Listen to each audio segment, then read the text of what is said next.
اب simultaneous contrast بھی آ رہا ہے جی وَبَشِّرِ الَّذِينَ آمَنُوا وَعَمِلُوا الصَّالِحَاتِ، اور اے نبی علیہ السلام آپ خوشخبری دے دیجئے ان لوگوں کو کہ جو بات مان لیتے ہیں، یعنی ایمان لے آتے ہیں اور نیک اعمال اختیار کر لیتے ہیں، أَنَّ لَهُمْ جَنَّاتٍ تَجْرِي مِن تَحْتِهَا الْأَنْهَارُ، کہ ان کے لیے باغات ہیں جن کے نیچے نہریں بہتی ہوں گی، كُلَّمَا رُزِقُوا، جب کبھی بھی انہیں رزق دیا جائے گا اس جنت میں، منہا ان باغوں میں سے، من ثمرۃ الرزق، کوئی پھل رزق کی شکل میں ان کو جب پیش کیا جائے گا، اہل جنت کو جنت میں جب کوئی فروٹ دیا جائے گا، قالوا هذا الذي رزقنا من قبل، وہ کہیں گے یہ تو وہی ہے جو ہمیں اس سے پہلے دنیا میں بھی دیا جاتا تھا، وَأُتُوا بِهِ مُتَشَابِهًا، حالانکہ وہ ان کو اس سے ملتا جلتا فروٹ دیا جا رہا ہوگا، ایگزیکٹ نہیں ہوگا، ملتا جلتا اس لیے دیا جائے گا کہ انسان کی ایک نیچر ہے۔ دنیا میں بھی آپ دیکھ لیں، آپ کسی دسترخوان پہ بیٹھے ہوں تو سب سے پہلے اس چیز کو ہاتھ ڈالتے ہیں جس کے ساتھ آپ مانوس ہوں۔ آپ کسی ولیمے پہ بھی جاتے ہیں تو آپ کے سامنے کوئی ایسی عجیب و غریب ڈش آ جائے تو آپ اس کے رسک نہیں لیتے کھانے کا کہ پتہ نہیں کیا ذائقہ ہو، الٹا پلیٹ بھر کے بیٹھ جاؤں اور اس دوران جو میں نے کھانا تھا وہ ختم ہی ہو جائے، یہ بھی چانس ہوتا ہے نا۔ تو انسان مانوس اس چیز کے ساتھ تھا جو پہلے اس نے اس کو ایکسپیرینس کیا ہو، یہ اللہ تعالیٰ نے انسان کی نیچر رکھی ہے۔ تو جنت میں بھی ابتدائی مہمان نوازی کے طور پہ جنتیوں کو وہ رزق دیا جائے گا جو دنیا میں وہ ایکسپیرینس کر چکے ہیں، آم، کیلا، انار، سیب، جو ہمارے ایکسپیرینس میں۔ اب دیکھنے میں تو وہ فروٹ دیکھنے میں تو ویسا ہی ہوگا، تو وہ کھانے سے پہلے یہ بات کریں گے کہ تو یہ وہی چیز ہے، ایتھے بھی آ کے وہی کچھ، لیکن اللہ فرمائے گا کہ ان کے اس کی طرح کا ہوگا لیکن ویسا نہیں ہوگا۔ اب انور اٹور کا ذائقہ اور ایک دیسی آم کا ذائقہ برابر ہو سکتا ہے؟ دیکھنے میں تو دونوں ایک جتنے ہوتے ہیں، شکل و صورت بھی ملتی جلتی ہوتی ہے، لیکن زمین آسمان کا فرق ہے ٹیسٹ میں۔ اسی طریقے سے چونسے کا ٹیسٹ ہو یا کسی دوسرے آم کا، وہ برابر نہیں ہو سکتا۔ تو یہ تو دنیا میں ہی اللہ نے اتنا فرق رکھا ہوا ہے، تو آخرت میں جو آم دیا جائے گا وہ دنیا والا آم نہیں ہوگا، ہاں شکل و صورت میں ضرور ملتا جلتا ہوگا، لیکن اس آم کی تو کیا بات ہے۔ اللہ تعالیٰ جنت میں ہمیں اپنے محبوب صلی اللہ علیہ وآلہ وسلم کا پڑوس نصیب فرمائے، آمین۔ وَلَهُمْ فِيهَا أَزْوَاجٌ مُطَهَّرَةٌ، اور وہاں پہ ہوں گی ان کے لیے پاکیزہ بیویاں۔ پاکیزہ بیویاں دنیا کی بیویاں بھی اور جنتی حوریں بھی، وہ آگے چل کے ذکر آ جائے گا اس حوالے سے۔ اچھا، جنت میں جتنی بھی نعمتیں ہیں نا،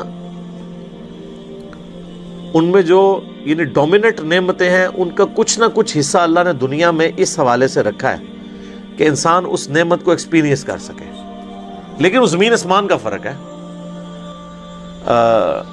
لیکن کسی درجے میں ایکسپیرینس کروایا گیا، اور ایکسپیرینس کروایا گیا ہے تو تبھی ان چیزوں میں اٹریکشن ہے، اگر اٹریکشن نہیں ہوگی تو اس کے لیے تگ و دو کون کرے گا۔ اچھا، اس سے یہ بھی بات پتہ چلی کہ جنت کا لالچ بھی اللہ تعالیٰ خود دے رہا ہے، لہذا یہ جو ڈاکٹرین مشہور کی گئی ہے کہ ہمیں دوزخ کے ڈر کی وجہ سے یا جنت کی لالچ میں عبادت نہیں کرنی چاہیے، اللہ کے لیے کرنی چاہیے، تو یہ بالکل جعلی ڈاکٹرین ہے۔ اس کو مولا علی علیہ السلام کی طرف لوگوں نے منسوب کر دیا ہے کہ وہ کہتے تھے میں تو اللہ کی عبادت صرف اللہ کے لیے کرتا ہوں، جنت کی جو ہے وہ طلب میں یا دوزخ کے ڈر کی وجہ سے نہیں کرتا۔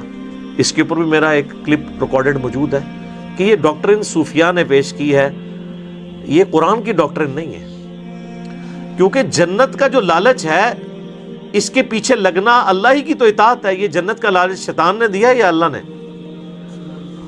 تو اگر آپ جنت کو نگیٹ کرتے ہیں، جنت کا مذاق اڑاتے ہیں یا دوزخ کو ہلکا جانتے ہیں، تو آپ یہ جنت یا دوزخ کو بے عزت نہیں کر رہے ہوں گے، بلکہ آپ اللہ تعالیٰ کے خلاف بغاوت کا علم بلند کر رہے ہوں گے۔ یہ تو اس نے رکھی ہوئی ہے نا چیزیں، یہ ساری لالچیں وہی دیتا ہے نا۔ یہ وہ لالچ نہیں ہے جو بری بلا ہو، یہ وہ لالچ ہے جس کے لیے انسان کو کوشش کرنی چاہیے۔ قرآن پاک میں درجنوں آیات ہیں، آگے چلیں گے تو یعنی اللہ تعالیٰ فرماتا ہے کہ کوشش کرنے والوں کو ایسی جنت کے لیے کوشش کرنی چاہیے، خود اللہ تعالیٰ اس کی طرف۔ تو اسی طریقے سے یعنی جو ایک اللہ تعالیٰ نے سیکس کا جذبہ رکھا ہے انسان کے اندر، اس کا ایکسپیرینس دنیا میں کسی فارم میں کروایا تبھی جنت کی حوروں کا لالچ دیا جا سکتا ہے. اور اسی طریقے سے جو فروٹ ہے اس کا ذائقہ دنیا میں رکھا ہے جبھی جنت کی فروٹ کا آپ کو لالچ دیا جا سکتا ہے. باقی تو بخاری مسلم میں حدیث ہے کہ اللہ تعالیٰ نے جنت میں وہ نعمتیں تیار کر رکھی ہیں جو نہ کسی آنکھ نے دیکھی، نہ کسی کان نے سنی، نہ کبھی کسی کے دل پہ بھی اس کا گمان گزرا. وہ تو ان امیجنیبل ہے. یہ صرف متشابہات ہیں، چیزیں ملتی جلتی چیزیں دنیا میں صرف بات سمجھانے کے لیے. اور دنیا کی نعمتیں تو فنا ہونے والی ہیں، لیکن ان نعمتوں کے ساتھ آ رہا ہے وَهُمْ فِيهَا خَالِدُونَ، وہ رہیں گے ہمیشہ ہمیش اس کے اندر، نہ ختم ہونے والی نعمتیں. اچھا دنیا میں کوئی بڑے سے بڑی بھی نعمت ہے نا، وہ اچھی انسان کو لگتی ہے، لیکن جیسے ہی اس کے چھوٹ جانے کا خیال آتا ہے تو دل کے اوپر غم کا غلبہ ہو جاتا ہے. اور جنت میں غم نہیں ہے، اس لیے جنت میں ہمیشہ کی نعمت ہے. بخاری اور مسلم کی حدیث ہے کہ میدان محشر میں لا کے مینڈے کی شکل میں موت کو قتل کیا جائے گا، اور جب بلایا جائے گا تو باقاعدہ ایک یعنی ندا کی جائے گی. جہنمی جو ہے جہنم کے کنارے پہ آ جائیں گے اس خوشی کی وجہ سے کہ شاید ہمارے نکلنے کے لیے کوئی اب سبب ہونے لگا ہے، اور جنتی جنت کے کنارے پہ آئیں گے اس ڈر کے ساتھ کہ ہمیں کہیں جنت سے نہ نکال دیا جائے. تو پھر اللہ تعالیٰ موت کو مینڈے کی شکل میں لا کے وہاں پہ ذبح کرے گا، اور پھر کہا جائے گا کہ جنتیوں کے لیے خوشخبری ہے کہ انہیں کبھی موت نہیں آئے گی، اور دوسری طرف جہنمیوں کے لیے ہمیشہ کا غم ہے کہ ان کو بھی موت نہیں آئے گی. تو قرآن میں آتا ہے سورہ فرقان میں، آج ایک موت نہیں کئی موتیں مانگو، موت نہیں تمہیں آئے گی. ہزاروں موتیں مانگو، موت نہیں آنے کی. کیونکہ موت آ جائے تو پھر تکلیف ختم ہو جائے، لیکن وہاں پہ موت نہیں آئے گی. اللہم اجرنا من النار، اللہم اجرنا من النار، اللہم اجرنا من النار، آمین. اللہم من احییتہ منا فاحیہ علی الاسلام ومن توفیتہ منا فتوفہ علی الایمان، آمین. صحیح مسلم میں ایک حدیث ہے کہ جب جنتی جنت میں داخل ہونے لگیں گے تو ان کو ایک ندا کی جائے گی، جاتے ہی خوشخبری ملے گی، تمہارے لیے مبارک ہے، آج کے بعد تمہیں کبھی موت نہیں آئے گی، تم ہمیشہ زندہ رہو گے. آج کے بعد تمہیں کبھی بدحالی نہیں آئے گی، تم ہمیشہ خوشحال رہو گے. آج کے بعد تمہیں کبھی بڑھاپا نہیں آئے گا، تم ہمیشہ جوان ہی رہو گے. اور آج کے بعد اللہ تم سے کبھی ناراض نہیں ہوگا، ہمیشہ راضی رہے گا. یعنی دنیا میں تو سب سے بڑی اہل ایمان کے لیے ٹینشن ہی یہی ہے نا کہ میں نے یہ کیا تو ناراض نہ ہو جائے. جنت وہ جگہ ہے جہاں کچھ بھی کر لیں اللہ ناراض نہیں ہوگا. ہر وہ چیز جو دنیا میں بھی جرم تھی وہاں جا کے وہ جرم نہیں رہے گی. دنیا میں مرد کے لیے سونا پہننا حرام ہے، اور جنت میں سونے کے کنگن پہنائے جائیں گے، ریشم کا لباس پہنایا جائے گا. قرآن پاک میں آتا ہے، بخاری مسلم میں درجنوں احادیث ہیں. جسے شوق ہو تو مشکات المصابیح کی 3 جلد میں جنت والا چیپٹر پڑھ لیں تو آپ کو اندازہ ہوگا کہ جنت میں اللہ تعالیٰ نے کیا کچھ رکھا ہے انسان کے لیے. لیکن یہ بات اپنی جگہ ہے، ایک حقیقت ہے کہ جنت پہنچنا بڑا مشکل ہے. یہ سب سے بڑا المیہ ہے. یہ تو بابوں نے آپ کو ایک خدا کا تعارف کروایا نا کہ جنت تو اپنی جیب وچ ہے. کتابیں یہ نہیں بتاتی، کتابیں کچھ اور ہی بتاتی ہیں. صحیح مسلم میں حدیث ہے کہ اللہ تعالیٰ نے جنت کو ناگوار چیزوں سے ڈھانپ رکھا ہے. یعنی جنت تک پہنچنے کے لیے کئی ناگوار چیزوں سے آپ کو گزرنا پڑے گا، پھر جنت آئے گی. اور جہنم کو اللہ تعالیٰ نے خوشنما چیزوں سے ڈھانپ رکھا ہے. یعنی ہر اٹریکٹ فل چیز دوزخ کی طرف لے کے چلی جائے گی. ناگواری تو ہے نا، یعنی روزانہ 5 وقت نماز پڑھنا دنیاوی طور پہ ایک تردد تو ہے، سردیوں میں وضو کرنا ایک تردد تو ہے، گرمیوں کے روزے رکھنا ایک تردد تو ہے، حلال اور حرام کا فرق کرنا ایک تردد تو ہے، اور دوسری طرف آپ جو اپنی مرضی کے مطابق کوئی بھی کام کرتے جائیں وہ سیدھا آپ کو دوزخ کی طرف لے جائے گا، جو آپ اپنی مرضی سے کریں گے. اور جو اللہ کی مرضی سے کرنا پڑتا ہے اس میں تردد تو ہے، ظاہر وہ نفس کے خلاف ہے. تو یہ مسلم شریف کی حدیث کمال حدیث ہے کہ جنت ناگوار چیزوں سے ڈھانپی ہوئی ہے اور جہنم خوشنما چیزوں سے. اس کی ایکسپلینیشن جامع ترمذی میں، سنن ابی داؤد میں، سنن نسائی اور ابن ماجہ میں ہے کہ جب اللہ تعالیٰ نے جنت کو پیدا کیا تو حضرت جبرائیل علیہ السلام سے کہا کہ جائیں جنت کو جا کے وزٹ کریں کہ میں نے کیسی رہنے کی جگہ بنائی ہے. جب حضرت جبرائیل علیہ السلام جنت گئے اور اس کی خوبصورتی دیکھی تو اللہ تعالیٰ نے کہا کہ جبرائیل کیسا پایا جنت کو؟ انہوں نے کہا اللہ تیری عزت کی قسم کوئی بندہ ایسا نہیں ہوگا جو اس میں جانے کے لیے جان دھڑ کی بازی نہ لگا دے، کیا زبردست جگہ تو نے بنائی ہے. اللہ نے فرمایا اچھا. اللہ تعالیٰ نے جنت کو ناگوار چیزوں سے ڈھانپ دیا، جو مسلم شریف کی حدیث ہے، اور کہا اب جا کے ذرا جنت کو دیکھو. جب وہ دیکھ کے آئے تو انہوں نے کہا تیری عزت کی قسم مجھے نہیں لگتا کوئی بندہ جنت میں جانے میں کامیاب ہوگا، اتنا مشکل ہے. سر یہ ہے کتابوں کا خدا. یہاں کہتے ہیں نہیں جناب ایک دفعہ بھی پڑھ لیا ایک دفعہ بھی پڑھ لیا ایک پھیرا ہی لگے گا.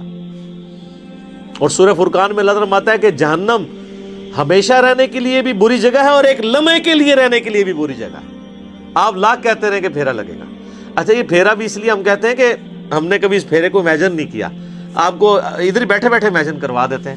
اگر کسی شخص کو یہ کہا جائے کہ ایک فجر کی نماز چھوڑنے پہ آپ کو فجر سے ظہر تک ایک ایسے کمرے میں وقت گزارنا پڑے گا جو 10 بائی 10 فٹ کا ہوگا، اس میں 100 کوبرا سانپ ہوں گے، 100 بچھو ہوں گے، 100 اژدہے ہوں گے، لیکن صرف فجر سے ظہر تک بس، تو کوئی امیجن بھی کر سکتا ہے اس کو؟ وہ ان سانپوں کو تو آپ مار بھی سکتے ہیں، تو جہنم کے سانپ کے بارے میں کوئی سوچ بھی سکتا ہے؟ چونکہ ہم نے امیجن نہیں کیا ہوتا اس لیے ایک پھیرے کی بات کرتے ہیں. اور یہ تو بہت بڑی میں نے مثال دی ہے. اگر کسی شخص کو کہا جائے نا کہ فجر کی نماز چھوڑنے پہ فجر سے ظہر تک آپ کو صرف ایک موم بتی کا وہ چھوٹا سا جو فلیم ہوتا ہے نا اس کے اوپر یوں ہاتھ رکھنا پڑے گا فجر سے ظہر تک، سر 10 سیکنڈ نہیں کو رکھ سکتا. تو یہ کہنا آسان ہے پھیرے والی بات. اچھا وہ جو ترمذی، ابو داؤد، نسائی، ابن ماجہ کی حدیث ہے نا، اس میں آگے آتا ہے کہ پھر اللہ تعالیٰ نے حضرت جبرائیل سے کہا کہ جہنم جب پیدا کی فرمایا جہنم کو جا کے دیکھو. جہنم دیکھ کے آئے، انہوں نے کہا اللہ تیری عزت کی قسم مجھے نہیں لگتا کوئی بندہ کوشش کرے گا کہ کوئی بھی ایسا عمل کرے کہ دوزخ میں جا کے گرے، یہ تو جگہ ہی ایسی تو نے بنا دی ہے. اللہ تعالیٰ نے پھر دوزخ کو، جہنم کو خوشنما چیزوں سے جب ڈھانپ دیا نا، جو مسلم شریف والی حدیث ہے، میں اسی کی ایکسپلینیشن آپ کو دوسری حدیث سے کر رہا ہوں. یہ سر کتابوں کا دین ہے، بابوں کا نہیں ہے. تو حضرت جبرائیل علیہ السلام جب گئے واپس آئے، کہا ہے اللہ تیری عزت کی قسم مجھے نہیں لگتا کوئی بندہ جہنم میں جانے سے بچ سکے گا، اتنا خوشنما تو نے بنا دیا، یہ تو سارے ہی جائیں گے جہنم میں. اور سب نظر بھی آ رہا ہے، نظر بھی آ رہا ہے. کیا دیندار، کیا بے دین، کیا مسلمان، کیا کافر، آپ کو بغاوت دیکھیں عروج پہ نظر آتی ہے. اور جو آپ کو دیندار نظر بھی آ رہے ہیں یہ بھی اللہ نے پردے رکھے ہوئے ہیں. کچھ کے پردے تو ہمارے جیسے لوگوں کے سامنے کھل بھی جاتے ہیں اور ہم آپ کو کھول کھول کے بتاتے ہیں، پھر بھی نہیں آپ کا دماغ کھلا تو آخرت میں تو کھل ہی جانا ہے. اوہ یہ کیا ہوا. نہیں، بڑا سینسٹیو ایشو ہے میرے بھائی. تو یہ اللہ تعالیٰ نے جہنم اور دوزخ کا جو معاملہ رکھا ہے، یہ اگر یہ چیزیں نہ ہوتی تو کوئی بھی شخص اللہ تعالیٰ کو رسپانس نہ کرتا. میرا یوٹیوب پہ کلپ بھی ہے، خدا انسان کی ضرورت کیوں ہے. خدا انسان کی ضرورت ہے ہی اس لیے کہ انسان مر جاتا ہے. اگر انسان نے مرنا نہ ہو اور انسان کے اوپر کوئی مشکل وقت نہ آنا ہو، انسان کی ضرورت اللہ کبھی رہتا ہی نہیں ہے. یہ تکلیفیں اور موت، یہی تو ایک تلوار لٹک رہی ہے کہ یار میں نے مرنا ہے، کسی کو منہ دکھانا ہے جا کے. آپ ایک لمحے کے لیے امیجن کریں کہ اگر آپ نے مرنا نہ ہو اور آپ کو کبھی کوئی تکلیف نہ آئے، یہ دو چیزوں کی گارنٹی ہو، تو سر نماز کس نے پڑھنی ہے؟ تو یہ ساری دھمکیاں ختم ہو جائیں گی نا پھر دوزخ کی. تکلیف نہ آنے کا مطلب ہے کوئی کچھ نہیں کرے گا. موت نہ آنے کا مطلب ہے آپ اپنی زندگی انجوائے کریں گے. اور تکلیف نہ آنے کا مطلب ہے کہ پھر آپ کو کوئی نہ کوئی رزق کے حوالے سے ایشو ہوگا، نہ اور کوئی تکلیف پہنچے گی. تو یہ سر دنیا میں پاسبل نہیں، جنت میں ہی ہے. لیکن دنیا میں بھی یہ ہو جائے نا تو اللہ تعالیٰ انسان کی ضرورت نہیں رہتا. اسی لیے اللہ تعالیٰ نے یہ موت کا الذی خلق الموت والحیات لیبلوکم ایکم احسن عملا رکھا ہوا ہے. یہ جو تلوار لٹکائی ہے وہ اس لیے تو لٹکائی ہے. تو یہ ساری چیزیں نہ ہو تو انسان کا قبلہ نہیں درست ہوتا. گھنٹوں بولا جا سکتا ہے. اگلی بڑی اہم ترین آیت ہے آیت نمبر 26. قرآن حکیم کے اسلوب کے اوپر ایک کافروں نے اعتراض کیا تھا، اور کچھ نہیں. یعنی وہ قرآن کے مثل کوئی صورت تو نہیں بنا کے لا سکے، لیکن ایک اعتراض انہوں نے کیا تھا کہ اگر یہ اللہ کی کتاب ہے تو اللہ تو اتنا پڑھا لکھا ہے، اتنا ایجوکیٹڈ ہے، اتنی اونچی ہستی ہے، لیکن قرآن میں مثالیں وہ بیان کرتا ہے، کبھی مکھی کی، کبھی جو ہے وہ مکڑی کی. سورۃ العنکبوت میں کافروں کے ایمان کو مکڑی سے تشبیہ دی. سورہ الحج کے اندر کہا کہ یہ جن کو اللہ کے سوا پکار رہے ہیں یہ ایک مکھی پیدا نہیں کر سکتے، اور مکھی سے کوئی چیز چھین کے لے جائے یہ واپس نہیں لا سکتے. تو اتنی بڑی کتاب میں اتنی حقیر چیزوں کی مثالیں کیوں ہیں؟ تو اس قرآن کا اسلوب کہ قرآن مشکل کتاب نہیں بلکہ اتنی آسان کتاب ہے، عام انسان کے ساتھ بحث کرتی ہے. دیکھ لیں آپ، اس میں کوئی فلسفیانہ باتیں اس طریقے سے نہیں ہیں، موٹی موٹی باتیں ہیں. تو اگر یہ اللہ کی کتاب ہوتی تو بڑی مشکل ہونی چاہیے تھی، علماء سے پوچھ کے چلنا چاہیے تھا. پھر تو یہی کہتے ہیں نا. اور قرآن کم از کم 4 دفعہ سورۃ القمر میں کہہ رہا ہے وَلَقَدْ يَسَّرْنَا الْقُرْآنَ لِلذِّكْرِ فَهَلْ مِن مُدَّكِرٍ. قرآن کو ہم نے نصیحت کے لیے آسان کر دیا ہے کوئی جو نصیحت حاصل کرے اس سے؟ تو اتنی مشکل کتاب ہونی چاہیے تھی اگر یہ اللہ کی کتاب ہے. تو اللہ تعالیٰ نے وہ متھ توڑی ہے.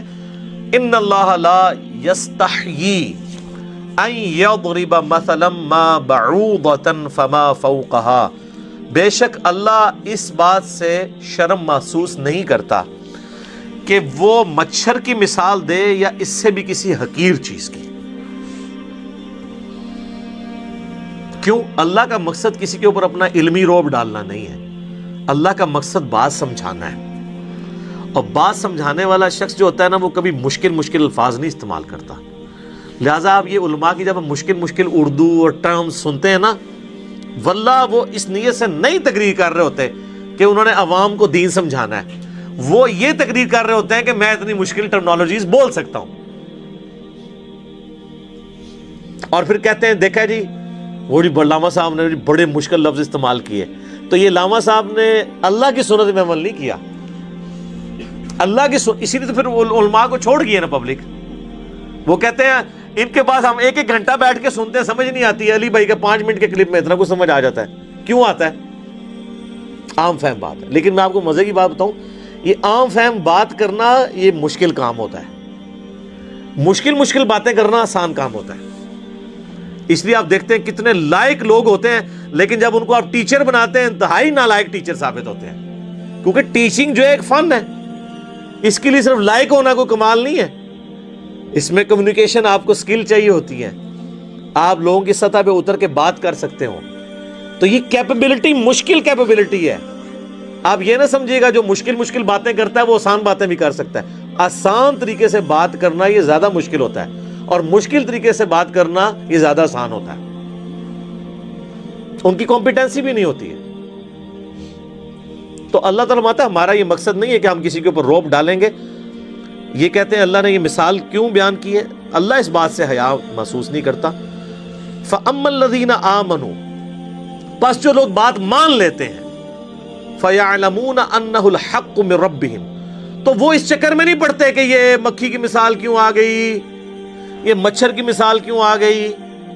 یا میں اپنے بارے میں کرتا ہوں، میں کبھی کوئی مثال کوئی پھکی کی بات کر دی یا ٹنی کی بات کر دی تو بات سمجھانے کے لیے کوئی اگزامپل کے طور پہ بھی بات کر دی. تو جو بات ماننے والے ہیں سمجھنے والے ہیں وہ ان چکروں میں نہیں پڑتے الفاظی کے اوپر. وہ کہتے ہیں کہ ہمارے رب کی طرف سے سچ بیان ہوا ہے، بات وزنی ہے، اس چکر میں نہ پڑو کہ اسلوب کیسا ہے اس کا. فَأَمَّا الَّذِينَ كَفَرُوا، جبکہ جو بات نہیں ماننے والے ہوتے ہیں، ہر بات میں وہ بات کی کھال اتارنے والے ہوتے ہیں، اور ان کا مقصد بات ماننا نہیں ہوتا بلکہ انکار کرنے کا کوئی بہانہ تلاش کرنا ہوتا ہے. فَيَقُولُونَ، تو وہ کہتے ہیں مَاذَا أَرَادَ اللَّهُ بِهَذَا مَثَلًا، اللہ کو یہ مثال بیان کر کے کیا ملا ہے؟ کیا ارادہ تھا اللہ کا؟ یہ باتیں کرنے کی کیا ضرورت ہے؟ کوئی مشکل باتیں ہونی چاہیے تھی. تو اب چونکہ یہ انہوں نے اعتراض کیا ہے غیر علمی جذباتی ڈاکٹرن کے ساتھ، لہذا اس کا جواب بھی اسی اعتبار سے پہلے تو دیا جا رہا ہے، یضل بہ کثیرا ویہدی بہ کثیرا. اللہ کا مقصد یہ ہے کہ تاکہ اس مثال کے ذریعے بہت سے لوگوں کو گمراہ کر دے اور بہت سے لوگوں کو ہدایت دے. مراد یہ نہیں ہے کہ قرآن کتاب گمراہی ہے، وہ تو آیا ہے قرآن میں ھدی للناس وبینات من الھدی والفرقان، یہ پوری انسانیت کے لیے ہدایت ہے، ہدایت کے روشن دلائل ہیں، اس میں حق اور باطل میں تمیز کرنے والی کتاب ہے. اس کتاب کا مقصد کسی کو گمراہ کرنا نہیں ہے، مقصد یہ کہ یہ الٹیمیٹلی تمہاری گمراہی کا سبب اس اعتبار سے بن جائے گی کہ تم اس کو مان کر ہدایت پہ آ جاؤ گے اور نہ مان کے گمراہ ہو جاؤ گے. جیسا شیطان نے کہا تھا کہ اے اللہ اس آدم کی وجہ سے تو نے مجھے گمراہ کیا ہے، حالانکہ آدم کی وجہ سے نہیں ہوا تھا، وہ ہوا خود ہی تھا، لیکن اس نے یہ کہا کہ نہ آدم پیدا ہوتا تو نہ میرے امتحان آتا تو نہ اسرا ہوتا. تو انڈائریکٹلی یہ بات ادھر بھی اللہ تعالیٰ نے کہا ہے کہ اللہ تعالیٰ نے اس لیے کیا ہے کہ تم تاکہ جو ماننے والے ہیں ان کا ایمان میں اضافہ ہو جائے گا، جو نہ ماننے والے ہیں وہ گمراہ ہو جائیں گے، اور جو ماننے والے ہیں ان کو ہدایت مل جائے گی. اس کا یہ مطلب قطعاً نہیں ہے کہ قرآن پڑھ کے کسی کو گمراہی ملتی ہے، نعوذ باللہ من ذالک، یہ عقیدہ کفر ہے. میرا یوٹیوب پہ ایک کلپ بھی ہے، انڈیا پاکستان اور بنگلہ دیش کے لوگوں کے دو کفریہ علماء کے دو کفریہ عقیدے. ایک کفریہ عقیدہ یہی ہے اس میں سے کہ جی قرآن جو ہے یہ گمراہ کر دیتا ہے. یہ اکثر آپ سنتے ہیں نا، قرآن گمراہ کر دیتا ہے ڈائریکٹ پڑھنے سے انسان. اچھا انڈائریکٹ پڑھنے سے بھی گمراہی ہوتا ہے، انڈائریکٹ کدھر پڑھنے دیتے ہیں؟ وہ کہتے ہیں پڑھنا ہی نہیں ہے. ڈائریکٹ انڈائریکٹ ہے وہ انگریزی والی رہ گئے. انڈائریکٹ نہ انہوں نے خود پڑھا ہوا ہوتا ہے اور نہ کسی کو پڑھنے دیتے. وما يضل به الا الفاسقین، اور اس سے گمراہ تو نہیں ہوتے ہیں مگر وہ لوگ جو نافرمان ہیں، نافرمانی کی روش اختیار کیے ہوئے لوگ ہیں، جو جان بوجھ کے گمراہ ہونا چاہتے ہیں. وہ ان کے لیے قرآن میں پھر گمراہی ہے، کیونکہ جب وہ چاہ ہی رہے ہیں کہ ہم نے قرآن پاک میں نکالنی ہے اس قسم کی باتیں جس سے ہم قرآن سے دور بھاگیں، تو ظاہر ہے پھر قرآن پہ انہوں نے عمل کہاں سے کرنا ہے. حتیٰ کہ علماء یہود کے بارے میں سورہ الجمعہ میں آیا ہے کہ ان کی مثال ان گدھوں کی سی ہے، جیسے گدھے کے اوپر کتابیں لاد دی جائیں نا، اس کتاب سے وہ اکتساب نہیں کر سکتا. لہٰذا علماء یہود کے پاس پروفیسیز موجود تھیں ان کی کتابوں میں کہ نبی آخر الزماں آئیں گے صلی اللہ علیہ وآلہ وسلم، لیکن ان کتابوں سے انہوں نے اکتساب نہیں کیا تو برباد ہو گئے. تو جو کتابوں سے اکتساب کرے اس کے لیے یہ باتیں نہیں کہ وہ گمراہ ہوگا. جو کتاب ہونے کے باوجود اس میں عمل نہ کرے یا شوکیس میں بس سجا کے رکھے، پڑھی ہوں کتابیں پڑھی ہوئی نہ ہو، وہ گمراہ ہوتے ہیں. اسی تو ہم کہتے ہیں کتابوں کا خدا اور ہے اور بابوں کا خدا اور. جو کتابوں کے خدا کو نہیں مانتا نا، اسے کبھی بھی خدا کا تعارف نہیں ہوتا، کیونکہ نبی علیہ السلام نے ہمیں بابیں نہیں دی ہیں، کتابیں دی ہیں. آج کی ڈیٹ میں قرآن اور سنت کتابی شکل میں ہی ہمارے پاس.